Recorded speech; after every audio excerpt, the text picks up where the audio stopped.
Shalom, bien-aimés, Shalom, peuple du Tout-Puissant, que les saints d'Israël soient bénis, soient glorifiés à jamais.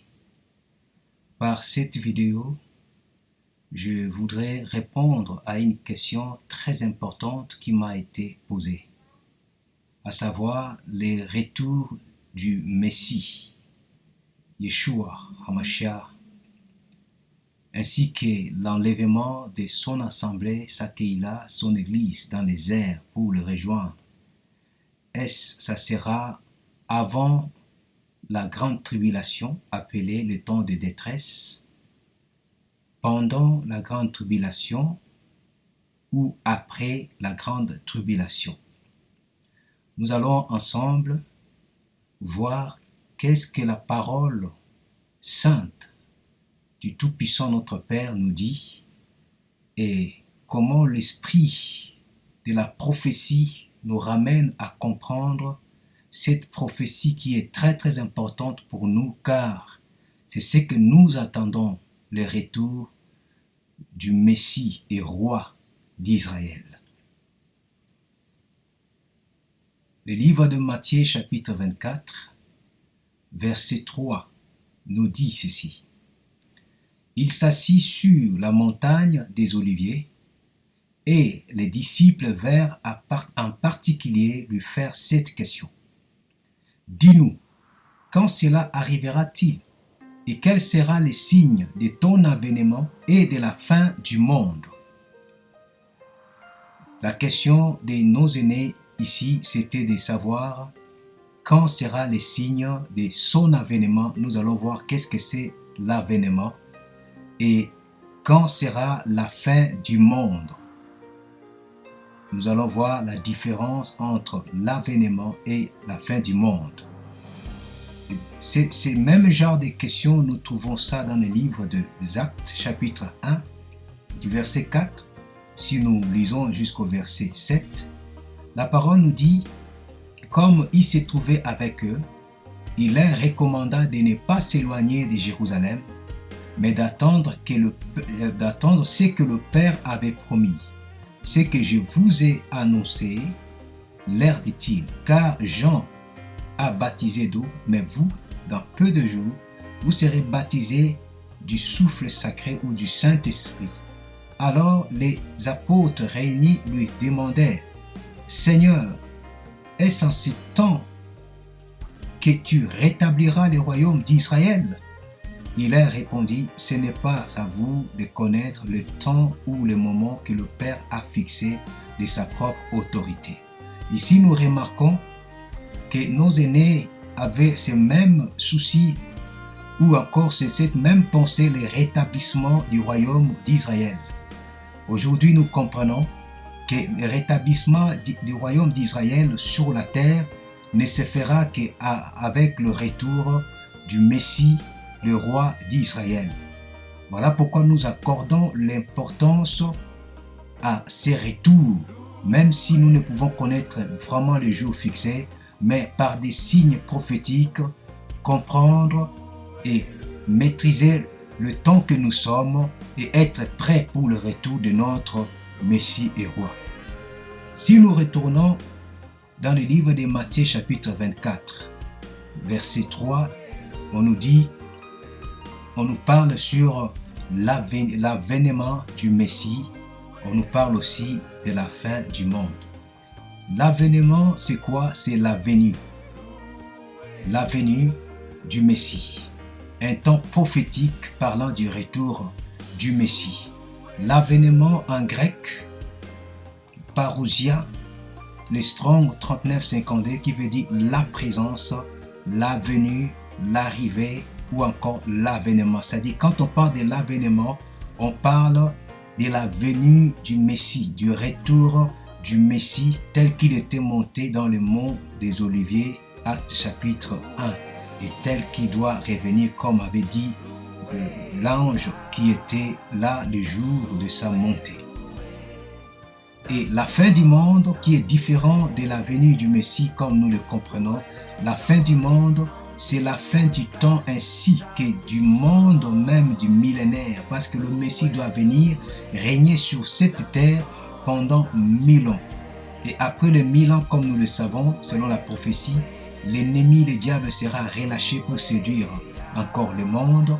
Et c'est alors, après cette guerre, que l'ennemi provoquera, ainsi que les gens qu'il aura séduits encore sur cette terre. Le Tout-Puissant mettra fin à l'autorité de l'ennemi. Cette terre disparaîtra, la terre du millénaire disparaîtra, le siècle du millénaire disparaîtra. Le trône du Tout-Puissant se lèvera pour juger les morts, et ça sera le jugement dernier. Ainsi viendra après la nouvelle terre, le nouveau ciel et la nouvelle Jérusalem. C'est là que nous aurons la fin du monde, la fin de toutes choses, et qui donnera accès à l'éternité. Nous n'allons pas rentrer plus dans la profondeur dans cette dimension parce que nous accordons aujourd'hui l'importance à expliquer les retours du Messie et l'enlèvement. Est-ce que c'est avant la grande tribulation, pendant la grande tribulation ou après la grande tribulation? C'est là que nous accordons plus d'importance aujourd'hui. La première des choses que je voudrais nous dire, selon les prophéties, il nous faut avoir la manifestation de la bête. Et cette manifestation de la bête qui a fait commencer depuis des siècles et des siècles, comme dit les Saintes Écritures. La bête, c'est des esprits, c'est manifestant sur les autorités des nations ou le royaume des nations. Le livre de Daniel, chapitre 7, nous parle aussi de la bête. C'est l'autorité du diable qui est donnée aux humains pour gouverner selon le diable, pour conduire, régner en se basant sur l'autorité du diable, l'ennemi. Et la parole nous dit c'est la bête qui était, qui disparaîtra, et c'est la même bête qui réapparaîtra. Apocalypse chapitre 17, le verset 8, vous pouvez lire aussi le verset 11. Et quand nous lisons dans le livre d'Apocalypse, chapitre 13, le verset 7 nous dit « Et il lui fut donné de faire la guerre. » Il fut donné à qui? À la bête, de faire la guerre aux saints et de le vaincre. Et il lui fut donné autorité sur toute tribu, tout peuple, toute langue et toute nation. Ici, nous voyons déjà cet aspect où la bête qui exerce le pouvoir du diable, à qui le diable Satan, selon la prophétie, a donné son autorité, les pouvoirs des nations, domineront même sur le saint et ils feront la guerre au saint et ils vaincront le saint. En lisant ces passages, en méditant, je me suis posé beaucoup de questions. J'ai dit, mais comment la bête a l'autorité de vaincre, de faire la guerre au saint et de le vaincre? Et en regardant plus loin, le mot vaincre, en grec nikao, les Strong 35-28, le mot vaincre, nikao, veut dire dompter, remporter la victoire. C'est un mot qui vient du mot grec nike, qui veut dire victoire. C'est-à-dire la bête, l'autorité que le diable donnera aux hommes d'exercer, vaincra, fera la guerre au saint et il vaincra le saint. C'est ce que nous sommes en train de voir aujourd'hui, ce qui n'est pas étrange que la force de l'ennemi est en train de vaincre le saint, pas tous les saints, mais est en train de vaincre le saint. Yeshua lui-même nous a dit dans le livre de Matthieu chapitre 24, le verset 12 au verset 13, dit « Parce que le mal ou l'iniquité qui fait dire marcher sans la loi, ne cessera de croître, l'amour du plus grand nombre se refroidira. Mais celui qui tiendra bon jusqu'au bout sera sauvé. » On voit déjà l'avertissement ici du Messie dans la prophétie du Matthieu 24 qui parle de tout ce que nous sommes en train de parler sur le temps dernier, l'enlèvement, ainsi de suite. Il nous avertit que parce que les gens marcheront sans la loi et que vivre sans la loi se multipliera, croîtra, l'amour des plus grands nombres se refroidira. Beaucoup se trahiront et se haïront. C'est-à-dire, même les saints seront vaincus, triomphés par la puissance de l'ennemi. Mais il nous donne un conseil que celui qui tiendra debout, qui tiendra jusqu'à la fin, c'est celui-là qui sera sauvé. C'est-à-dire, il faut tenir jusqu'à la fin. Maintenant, quand nous avançons, nous comprenons tout ça. La question, est-ce que serions-nous réellement épargnés de la mort ou encore de la tribulation parce que nous sommes, comme beaucoup disent, que l'Église est l'épouse. Or, le livre d'Apocalypse nous dit, l'épouse, c'est la nouvelle Jérusalem. Ça, c'est un autre sujet que nous ne toucherons pas, peut-être prochainement. Mais comme beaucoup disent que non, nous ne pouvons être persécutés avant le retour du Messie. Ils oublient que les apôtres étaient même tués, parce qu'eux aussi font partie du même corps que nous. Ésaïe était persécuté, Jérémie était persécuté. Ils font partie du même corps que nous, à Yeshua HaMashiach. Serions-nous réellement épargnés parce que nous sommes plus que les autres avant que le Messie revienne? Cela n'est pas du tout biblique. Car quand nous lisons dans le livre d'Apocalypse, chapitre 6, à partir du verset 9 jusqu'au verset 11, la parole nous dit: quand il ouvrit le cinquième sceau, j'ai vu sous l'autel les âmes de ceux qui avaient été immolés à cause de la parole de Elohim et à cause du témoignage qu'ils avaient rendu. C'est-à-dire les gens qui ont été tués à cause de la parole du Tout-Puissant et à cause du témoignage de notre Sauveur, Yeshua HaMashiach. Le verset 10 nous dit: ils crièrent d'une voix forte en disant: jusqu'à quand, Maître saint et véritable, tardes-tu à juger et à tirer vengeance de notre sang sur les habitants de la terre? Le verset 11 nous dit: une robe blanche fut donnée à chacun d'eux, et il leur fut dit de se tenir en repos quelque temps encore, jusqu'à ce que fût complet le nombre de leurs compagnons de service et de leurs frères qui devaient être mis à mort comme eux. Il y a ceux qui seront mis à mort comme ceux qui sont déjà morts pour glorifier notre Père. C'est-à-dire la pensée de dire que non, le Messie ou le Père ne permettra pas que nous puissions vivre le temps de la grande tribulation parce que nous sommes l'épouse du Christ, ainsi de suite, n'est pas du tout biblique. Donc on peut déjà enlever ça parce que on voit au travers de la prophétie, il y a ceux qui doivent mourir à cause de la bonne nouvelle, à cause du nom de Yeshua pour glorifier notre Père. Alléluia. Amen. Et la parole nous dit même dans le livre de Matthieu, chapitre 24, verset 7 au verset 9, la parole nous dit: par rapport au signe du temps de la fin, une nation s'élèvera contre une nation et un royaume contre un royaume, et il y aura en divers lieux des famines et des tremblements de terre. Et la parole nous dit: tout cela ne sera que le commencement des douleurs, c'est-à-dire il y aura encore de plus grandes douleurs. Et le verset 9 nous dit: alors on vous livrera au tourment et l'on vous fera mourir et vous serez haïs de toutes les nations à cause de mon nom. Donc le Messie confirme que non, nous serons haïs, nous serons tués, nous serons rejetés, méprisés si nous gardons réellement la parole de la vérité à cause de son nom, et ça glorifiera le Tout-Puissant. Et quand nous lisons encore le livre de l'Apocalypse chapitre 7, je lis le verset 1 jusqu'au verset 3, ce passage est en parallèle avec le livre d'Ézéchiel. Vous pouvez lire le livre d'Ézéchiel, le chapitre 9, le verset 4. La parole nous dit, je lis Apocalypse chapitre 7, verset 1 au verset 3 nous dit: après cela, je regardais et voici, il y avait une grande foule que personne ne pouvait compter de toutes les nations, ne pouvait compter de toutes nations, de toute tribu, de tout peuple et de toute langue. Ils se tenaient devant le trône et devant l'agneau, revêtus de robes blanches et de palmes dans leurs mains. Et ils criaient d'une voix forte en disant: le salut est à notre Elohim qui est assis sur le trône et à l'agneau.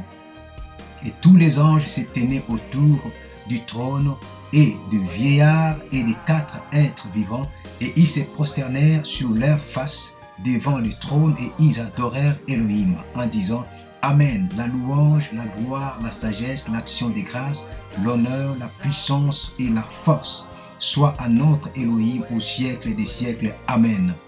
Le verset 13, donc je rectifie, je suis dans le livre d'Apocalypse chapitre 7, le verset, je lis à partir du verset 9 jusqu'au verset 14. Et le verset 1 jusqu'au verset 3, ça nous parle des 144 qui sont marqués du sceau du Tout-Puissant. C'est ce que nous trouvons en parallèle avec Ézéchiel chapitre 9, le verset 4. Et à partir du 9 jusqu'au verset 14, c'est là que nous trouvons une grande foule. Maintenant au verset 13, la parole nous dit « Et l'un des vieillards prit la parole et me dit, ceux qui sont revêtus de robes blanches, qui sont-ils? Et d'où sont-ils venus ?» Voici la réponse au verset 14. « Je lui dis, mon Seigneur, tu le sais. » Et l'ange me dit, « Ce sont ceux qui viennent de la grande tribulation. Ils ont lavé leurs robes et ils les ont blanchis dans le sang de l'agneau. » C'est-à-dire, c'est des saints qui viennent de la grande tribulation. C'est des justes qui viennent de la grande tribulation. Ils ont lavé leurs robes et ils les ont blanchis dans le sang de l'agneau. C'est-à-dire, il y a des saints, il y a des justes, il y a le peuple du Tout-Puissant, les croyants qui vont passer par la grande tribulation. Nous allons continuer toujours dans cet élan pour comprendre encore mieux. Maintenant, est-ce qu'il y a la différence quand les livres d'Apocalypse nous parlent de la grande tribulation et les livres de Matthieu nous parlent de la détresse? Il n'y a aucune différence. C'est-à-dire, posons-nous la question, qu'est-ce que c'est la détresse? Matthieu 24, 21 nous dit, « Car alors la détresse sera si grande qu'il n'y en a point eu de pareil depuis le commencement du monde jusqu'à présent, et qu'il n'y en aura jamais. » C'est-à-dire une seule fois seulement que cette détresse se manifestera. Le verset 22 nous dit, « Et si ces jours n'étaient abrégés, personne ne serait sauvé, mais à cause des élus, ces jours seront abrégés. » C'est-à-dire, les jours de cette détresse, qui est appelée dans le livre d'Apocalypse la grande tribulation, ça sera une souffrance qu'il n'y en a jamais eu et il n'y en aura jamais. Et Yeshua nous dit dans la prophétie que si ces jours de la grande détresse, de la grande tribulation n'étaient pas abrégés, personne ne serait sauvé. Mais c'est que le Tout-Puissant fera à cause des élus. Ces jours seront abrégés. Posons-nous maintenant les questions. Quand la grande tribulation sera sur la terre ou la détresse, la prophétie nous dit que les élus seront là. Et c'est à cause d'eux que ces jours seront abrégés. Définissons d'abord la détresse. La détresse en grec, c'est thlipsis, qui veut dire une pression, une oppression, tribulation, affliction, tourment, détresse, souffrance, persécution, calamité. C'est-à-dire, il n'y a aucune différence avec la grande tribulation que nous venons de citer dans les livres d'Apocalypse. Voyons maintenant, qui sont ces élus? Élu veut dire quoi? Le mot élu vient du mot hébreu bachir, qui veut dire choisi.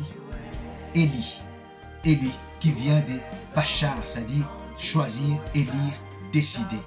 Est-ce que le Père nous a choisis? Est-ce que nous sommes des élus? Est-ce que nous sommes des personnes que le Père a décidé? Oui, effectivement, nous sommes des personnes que le Père le Tout-Puissant, le Saint d'Israël, lui-même dans sa souveraineté, dans sa bonté et dans sa miséricorde, nous a réellement choisis, nous a réellement appelés, nous a aimés et il nous a établis dans son Fils. Et que dit la parole? Éphésiens chapitre 1, verset 2 au verset 6, la parole nous dit « La grâce et la paix vous soient données par la part du Tout-Puissant notre Père et du Seigneur Yeshua Mashiach, Béni soit Elohim, le Père de notre Seigneur Yeshua Mashiach, qui nous a bénis de toutes sortes de bénédictions spirituelles dans les lieux célestes par le Messie, selon qui nous a élus en lui avant la fondation du monde, afin que nous soyons saints et irrépréhensibles devant lui par l'amour, nous ayant prédestinés à être ses enfants adoptifs par le moyen de Yeshua HaMashiach, après les bons plaisirs de sa volonté, à la louange de la gloire de sa grâce qui nous a gratuitement accordé à son bien-aimé. Retenons ici, le verset 4 nous dit, selon qui nous a élus. Il nous a élus, nous sommes ses élus. Et ici, Matthieu 24, 21 nous dit, ce temps sera abrégé à cause des élus, sinon personne ne serait sauvé. C'est-à-dire le temps de la grande tribulation ou encore le temps de la détresse, les élus seront là, les saints seront là. C'est-à-dire nous allons vivre, si nous sommes encore vivants, nous allons vivre le temps de la grande tribulation. Et nous verrons plus tard le temps des rassemblements des élus. Parce qu'il faut bien souligner, il n'y a pas deux temps de rassemblement des élus. Il n'y a qu'un seul temps de rassemblement des élus. Il n'y a qu'un seul retour du Messie. Il n'y en a pas deux, il n'y en a pas trois. Il n'y a pas de retour caché. Il n'y a qu'un seul retour. Nous allons voir que dit la parole. Quand est-ce qu'apparaît le signe du Fils d'homme dans le ciel? Y a-t-il deux apparitions? Y a-t-il deux retours du Messie? Non, il n'y en a pas deux, il n'y en a qu'un seul. Que dit la parole? Matthieu 24, 29. La prophétie nous dit, jusqu'au verset 30, aussitôt après ces jours de détresse, regardez bien, après ces jours de détresse, après ces jours de la grande tribulation, ces jours qui est abrégé à cause des élus, parce que les élus sont encore sur la terre, aussitôt après ces jours de détresse, le soleil s'obscurcira, la lune ne donnera plus sa lumière, les étoiles tomberont du ciel et les puissances des cieux seront ébranlées. Le verset 30 nous dit maintenant, alors le signe du Fils de l'homme paraîtra dans le ciel. Alléluia, amen. Toutes les tribus de la terre se lamenteront et elles verront le Fils de l'homme venant sur les nuées du ciel avec puissance et une grande gloire. Ça prouve que le Messie ne viendra pas en cachette. Ça prouve que le retour du Messie sera un retour de gloire. Et la parole nous dit que toutes les nations de la terre, les tribus de la terre se lamenteront et elles verront le Fils de l'homme venant sur les nuées du ciel avec puissance et une grande gloire. Ce qui confirme la prophétie. Vous pouvez lire de Apocalypse chapitre 19, verset 11 au verset 18, que Yeshua ne viendra pas comme un agneau dans le ventre d'une femme, mais Yeshua viendra comme un roi puissant, glorieux, magnifique, pour renverser le royaume de ce monde, afin d'établir un royaume de 1000 ans sur cette terre. C'est-à-dire, toutes les nations verront, toutes les tribus de la terre se lamenteront et elles verront le Fils de l'homme venant sur les nuées. Et cela sera quand la parole nous dit aussitôt après ces jours de détresse. Le mot aussitôt, en grec, c'est le mot dès, qui veut dire mais, qui veut dire aussi de plus, qui veut dire et, qui veut dire maintenant. Et quand on nous dit après ces jours, le mot après veut dire méta en grec, ça peut être traduit aussi par avec, après, derrière. Vous voyez, c'est-à-dire après les jours de détresse ou derrière les jours de détresse, le soleil s'obscurcira pour laisser le temps au Fils de l'homme. La parole ne se contredit pas. Que dit le livre des Actes, chapitre 2, verset 20? Le soleil se changera en ténèbres et la lune en sang avant l'arrivée du jour du Seigneur, de ces jours grands et glorieux. Alors quiconque invoquera le nom du Seigneur sera sauvé. La parole ne se contredit pas. C'est après les jours de détresse, après la grande tribulation, que le Messie viendra pour rassembler ses élus. Que dit encore la parole dans le livre de Marc, chapitre 13, verset 27. Alors il enverra les anges et il rassemblera les élus des 4 vents de l'extrémité de la terre jusqu'à l'extrémité du ciel. Si on vous dit qu'il y a un retour du Messie caché, ça n'existe pas. Parce que quand le Messie viendra, il rassemblera ses élus. Nous venons de comprendre qu'est-ce que ça veut dire élu. Quand il apparaîtra dans les airs, c'est pour rassembler ses élus, c'est pour détruire le royaume de ce monde, c'est pour établir le royaume de 1000 ans. Le royaume de 1000 ans, c'est pour régner sur cette terre pendant 1000 ans. Et pendant ces 1000 ans, comme nous le savons, le diable, Satan, sera enchaîné et jeté dans l'abîme. Et voici, pour finir, ce que la parole nous dit dans le livre de 1 Corinthiens 15, 51. Voici, je vous dis, un mystère, nous ne mourrons pas tous, mais tous nous serons changés. Verset 52. À un instant, à un clin d'œil, la dernière trompette sonnera et les morts ressusciteront incorruptibles et nous serons changés. Nous serons changés pour rejoindre le Messie, notre roi qui apparaît dans les airs. Apocalypse 11, 15 nous dit, le 7e ange sonna de la trompette et il y eut dans le ciel des fortes voix qui disaient, le royaume du monde, pas le royaume du ciel, mais le royaume du monde, est remis à notre Seigneur et à son Messie, et il régnera au siècle des siècles. C'est à la 7e trompette, la dernière trompette, que le Messie descendra et tout œil le verra. C'est à ce moment-là que les élus seront rassemblés, changés, transformés. Nous rejoindrons le Messie par la grâce dans les airs afin de venir régner sur la terre pendant 1000 ans. Mais c'est là, après la grande tribulation ou après le temps de la détresse. Nous commençons déjà à voir ce temps-là. Beaucoup sont en train de vivre déjà la tribulation. Beaucoup sont tués, beaucoup sont égorgés, beaucoup sont maltraités, persécutés, oppressés. Et cela va aller de croissance à croissance, de souffrance à souffrance, jusqu'à ce que le Messie reviendra pour nous donner la paix.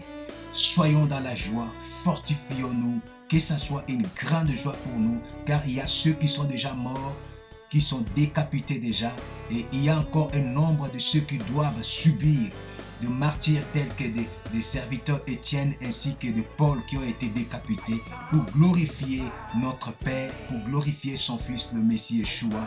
Il y a encore ceux qui doivent être persécutés, outragés pour le royaume des cieux, que ça ne soit pas une crainte ou la peur, mais c'est un poids de gloire pour le royaume des cieux. Il revient très bientôt. À lui seul, notre roi des rois, la gloire, à notre Père qui a envoyé son Fils, la gloire, l'honneur, la puissance et la magnificence, ainsi qu'à son Fils Yeshua HaMashiach, à la puissance du souffle sacré, l'Esprit du Très-Haut. Alléluia. Amen.